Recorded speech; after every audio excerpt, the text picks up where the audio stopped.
G'day and welcome to this week's video. My name is Ashley Rowan and I'm a financial advisor with Consortium Private Wealth. In today's video, we're going to be looking at the mistakes that new investors should avoid. So in today's age, with a lot more investors hitting the markets, mainly driven by the record low interest rates and investors chasing higher potential returns, I just wanted to give a bit of an overview of some of the rookie mistakes that can be easily avoided.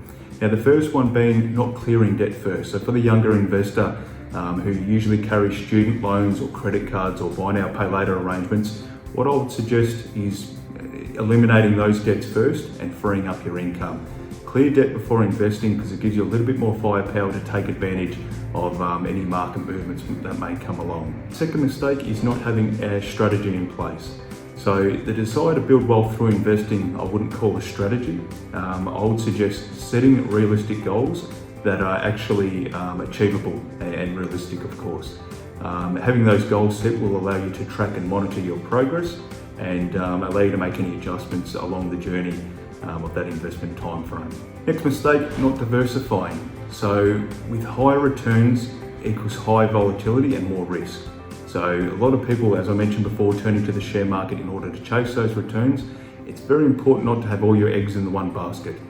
So I would suggest diversifying your investment, and whether that be over multiple asset sectors, so for example, international shares, Australian shares, or in some cases property if you can, I would suggest diversifying across the different growth opportunities. Next mistake is trying to predict the market. So in terms of market highs, market lows, I would suggest that even professionals get it wrong from time to time.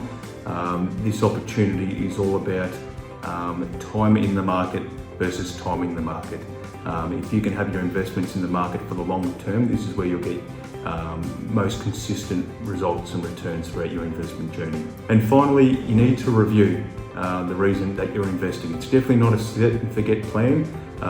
Ensure your plan aligns with your goals at all times. And in most cases, when you're young, your goals will likely change as well. So for example, you may want the flashiest car in your early 20s, but give it a couple of years, your circumstances may change and your goals may be coming up with a lump sum that will cover a wedding or taking care of the cost of raising children. So you need to be flexible with your goals and objectives and your ability to reach those, and it definitely warrants a review from time to time. So those are some of the mistakes that new investors should avoid, and some of the information that we pass on to our clients when they come seeking advice as well. I hope this information was handy, and good luck with your investing. Thank you.